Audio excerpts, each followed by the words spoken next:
It was supposed to be just another crowded flight from Los Angeles to Sydney.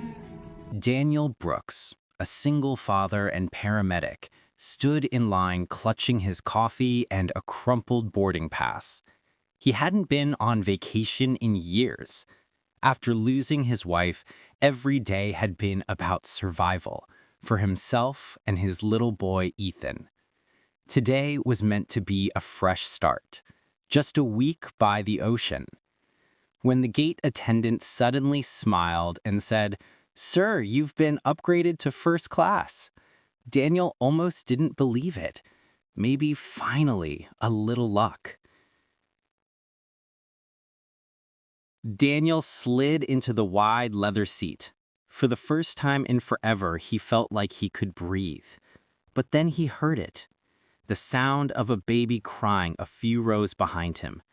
Not the annoyed kind of cry, the desperate kind. He turned and saw a young woman, maybe late 20s, holding an infant, her face pale, her hands trembling.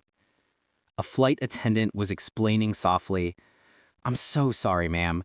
There was a booking issue. We can't seat you and your baby together in this section unless someone trades." Passengers looked away, pretending not to hear. Daniel didn't think twice. He stood up, smiled gently, and said, "They can take my seat." The woman's eyes widened. "Oh, no, sir, you don't have to." "It's okay. I've got 2 arms and an economy ticket, still a seat."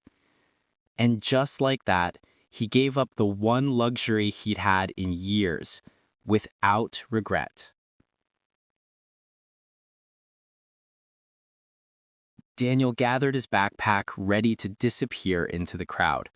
But just before the exit, a flight attendant called out, "Mr. Brooks, someone would like to see you." Standing near the gate was the same young woman, no longer exhausted, but poised and confident, with a security escort beside her. "Mr. Brooks," she said softly, "I wanted to thank you properly." She extended her hand. "I'm Olivia Carter, CEO of Ocean Air." Daniel blinked. "You own the airline?" She smiled. "And that baby you helped me with, my niece. My sister was delayed, and I didn't tell anyone who I was." Daniel chuckled awkwardly. "Well, you don't need to thank me. Anyone would have done it." Olivia shook her head. "No, not everyone would. People forget kindness when comfort is at stake." She handed him a sleek black envelope. "This isn't a reward.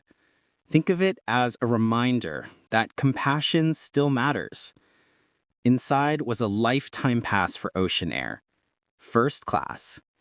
Any flight.